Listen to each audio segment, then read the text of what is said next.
Some dreams are nothing more than fleeting fragments of everyday life, but others open a door to the future.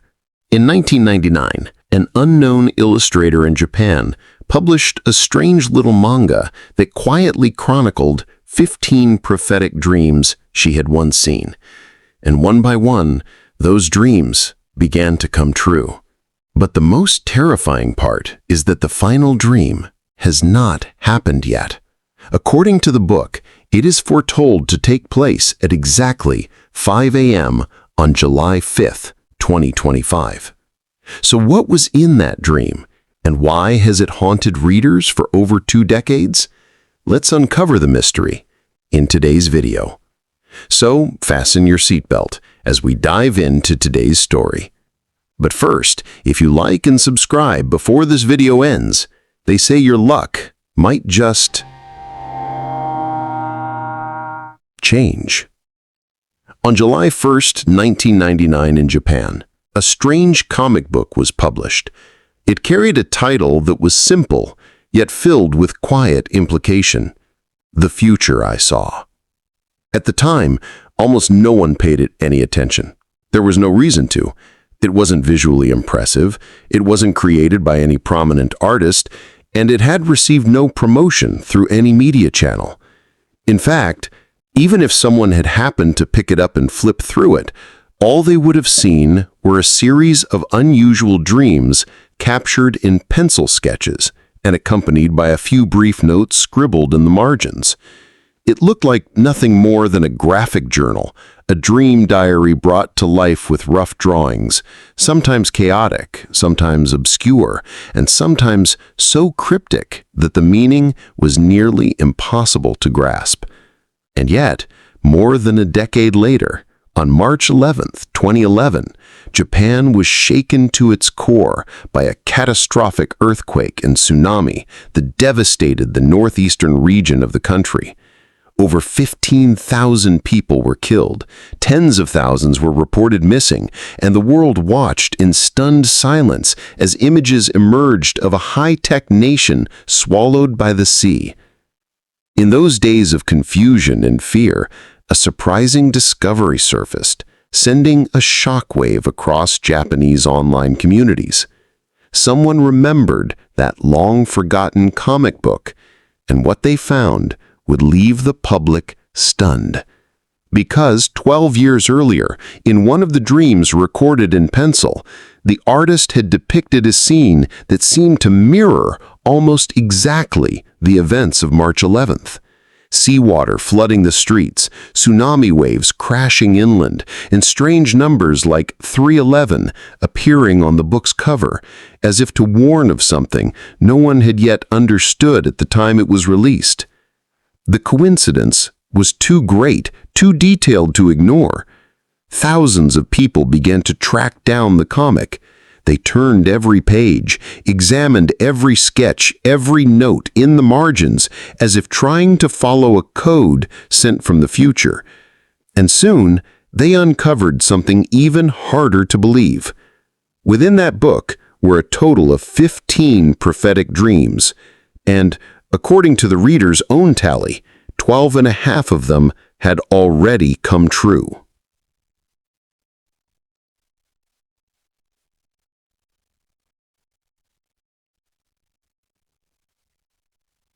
When The Future I Saw unexpectedly became the center of public attention following the 2011 disaster, the first question the Japanese public wanted answered was this: who was the person behind it? And yet, as all eyes turned to the creator of the work, what they received in return was merely a brief, ambiguous name: Tatsuki. A pen name that came with no verifiable information. No one knew who she was. Even the publisher's address no longer retained any contact records for the person who had created the book. In a world where nearly all information can be traced with ease, the fact that a person could remain completely hidden for more than 2 decades made everything feel even more mysterious. As Tatsuki's name spread like a phenomenon, countless fake accounts began to appear across social media. Imposters claimed to be the real author, released new so-called prophetic dreams, and pushed public opinion into a state of chaos. Some believed this was a premeditated hoax. Others suspected that Tatsuki was not an individual at all, but an organization, or worse, a product engineered by hidden forces, deliberately manipulating public belief. Then, in October of 2023, just as the fever surrounding the prophecies in the manga began to surge once more, Tatsuki suddenly returned. And she did so in this way, by re-releasing the original book, this time with full details and explanations. The book, still bearing the same title, The Future I Saw, was now no longer just a compilation of brief dreams, but had transformed into a comprehensive document of what she had witnessed, what she had written down, and what she had carried with her throughout the years. And in this return, Tatsuki revealed a few things about herself. She was born on December 2nd, 1954, in Kanagawa Prefecture, and now lives in the port city of Yokohama. Her childhood was unremarkable, much like that of millions of other Japanese children in the post-war era. She loved painting, enjoyed singing, was dreamy and sensitive, but there was one thing that very few others had. Beginning at the age of 9, she started to see dreams that were unlike those of ordinary people. In these dreams, there was an old man with silver-white hair, gentle eyes, and a slow, calm voice. He would often appear beside her and tell her about things that had not yet come to pass. They would talk in dreams, walking together under the moonlight, and the old man would whisper of things she would only come to understand many years later. The first dream that truly unsettled her was in the year 1976. It was a November night when Tatsuki dreamed of a man singing beneath the bright glow of stage lights, only to suddenly collapse under that blurring and fading light. The crowd below gasped in shock, and she knew immediately who the man was. It was Freddie Mercury, the lead singer of the band Queen. In 1976, Freddie Mercury was at the peak of his career, his health vibrant, his voice echoing through stadiums across the world. To say he would die would have been no different than inviting ridicule from the public. But instead of brushing it off, Tatsuki quietly sketched the dream and carefully recorded it in her journal. 15 years later, on November 24th, 1991, the world was shaken by the news. Freddie Mercury had passed away. Television broadcasts aired special reports. Newspapers printed his image on their front pages. And when Tatsuki opened her old journal, she could hardly believe what she saw. It was the first time she felt afraid of herself, afraid that dreams were no longer just dreams. And when she turned on the TV, what sent a deeper chill down her spine was not the news of Freddie's death itself, but a piece of documentary footage showing fans preparing to make a biographical film in his memory. In her 1976 journal, there had been a small frame, a simple drawing of a film crew shooting a scene about a deceased artist. The resemblance was disturbingly precise. Tatsuki tried to convince herself that it was all just an uncanny coincidence, but deep down, she knew. Coincidences that perfect are rarely accidental. From that point on, her dreams began to arrive more regularly, and they started to come true according to a strange pattern of time. Some would unfold 5 years later, some 10, and some exactly 15 years from the moment they were seen. She began documenting everything, leaving no detail behind. The setting, the sounds, the colors, the names, the time, and even the emotional sensations that accompanied them. Another dream occurred on August 31st, 1992. She saw herself walking down a long corridor with light pouring in through towering windows. At the end of the corridor hung a painting of a blonde woman holding a child. The word Dana was written across the canvas, And in the very next moment, there was a blinding light, the sound of metal crashing, and the cries of many people. 5 years later, on August 31st, 1997, the world was once again stunned. Princess Diana had died in a car crash in Paris. And once again, Tatsuki's journal had recorded the moment.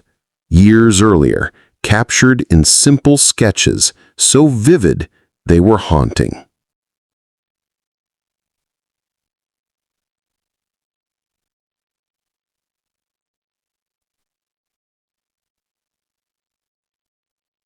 Upheavals beyond the control of humankind. And it was because of this growing urgency that she began to draw the book that the world would one day search for again, The Future I Saw. On a winter night in 1995, Tatsuki dreamed of the old man with silver hair once again. In the dream, he led her to a strange land where the ground had split open and the air was thick with a choking scent of stone dust. Tatsuki awoke in the middle of the night with an uncanny sense of foreboding. The next morning, she opened her journal and carefully recorded the date of the dream, January 2nd, 1995. She then sketched the scene of a devastated landscape, and beneath it wrote a single line of note: "Something will rupture in 15 days." And exactly 15 days later, on January 17th, 1995, the Great Hanshin earthquake, also known as the Kobe earthquake, struck.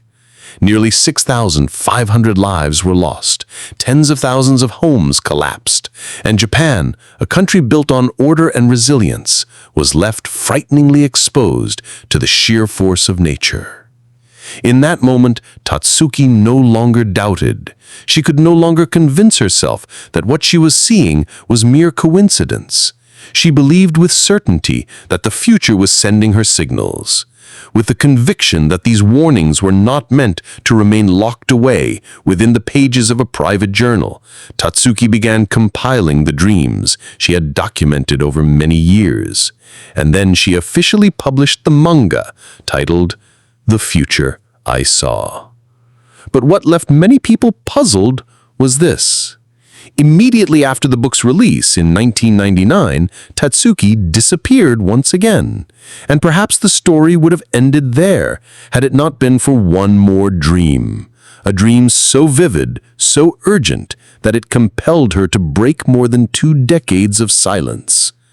On a July night in 2021, Tatsuki awoke with a start. Her breathing was rapid.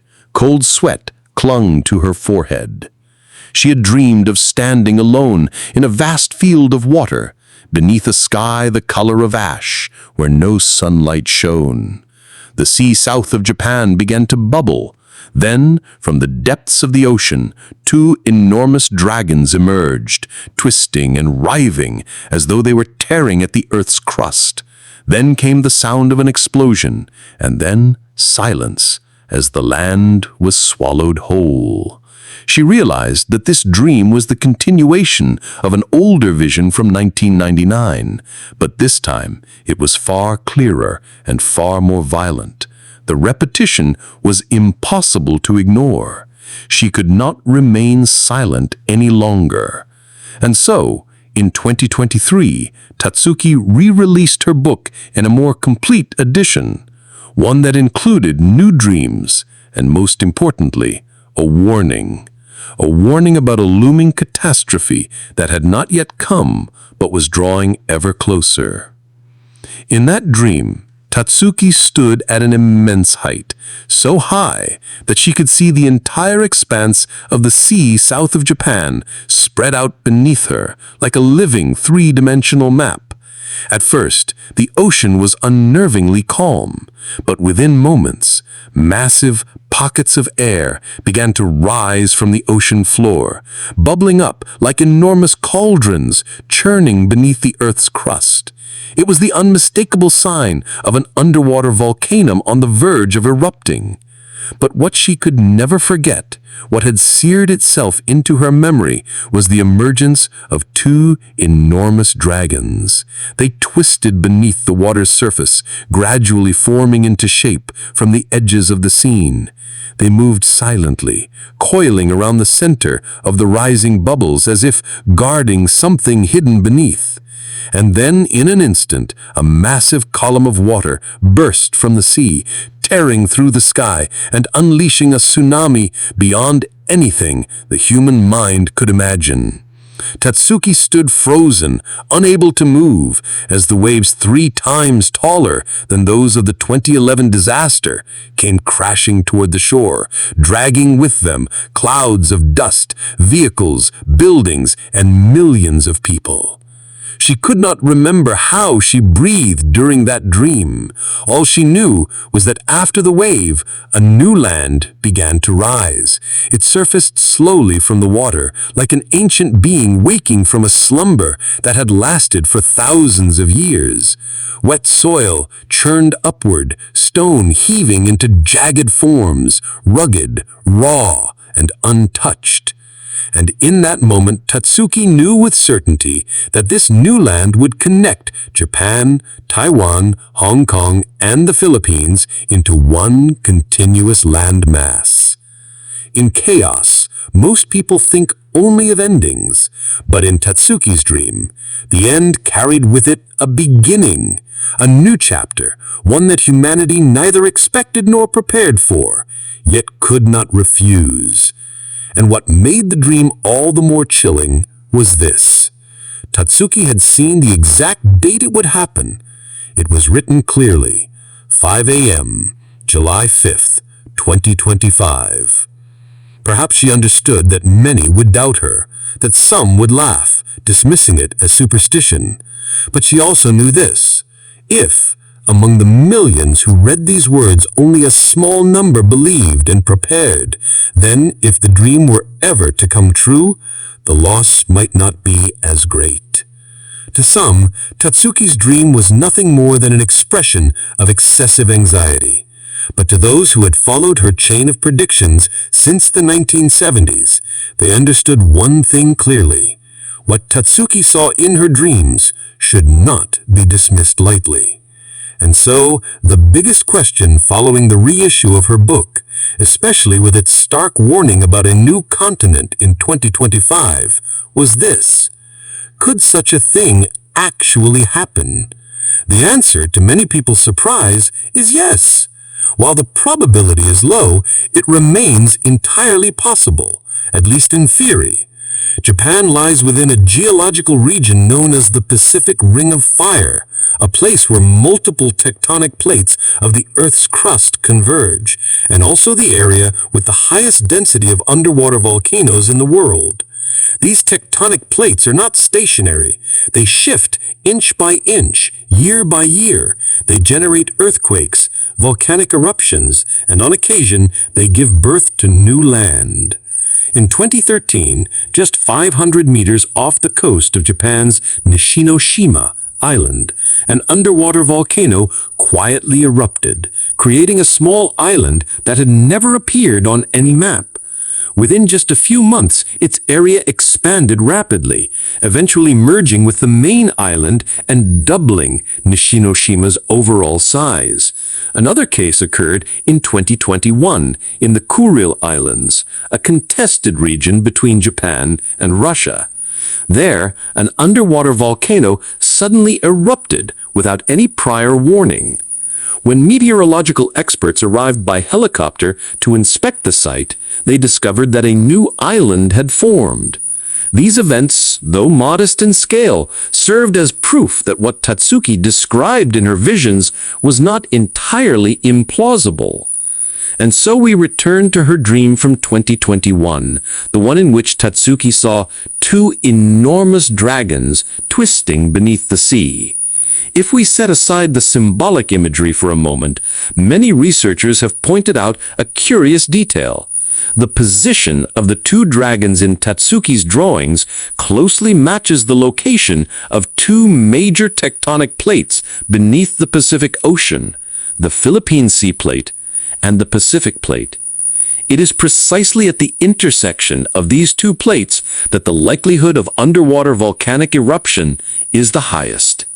And if the conditions were just right, such an eruption could indeed push the seafloor upward, forming entirely new stretches of land.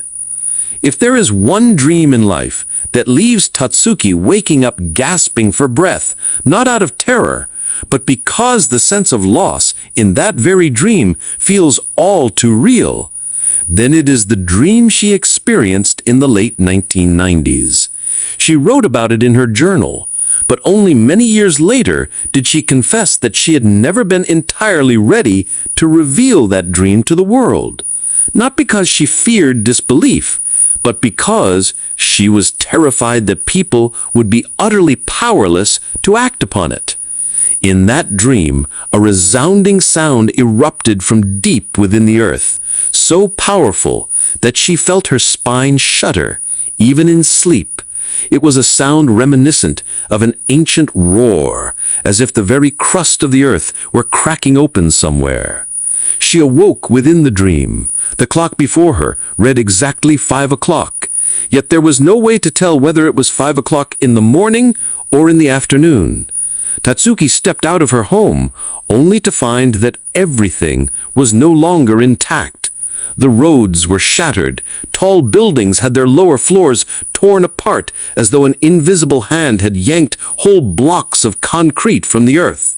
Cars lay askew, canopies collapsed, and power lines flickered like the remnants of a city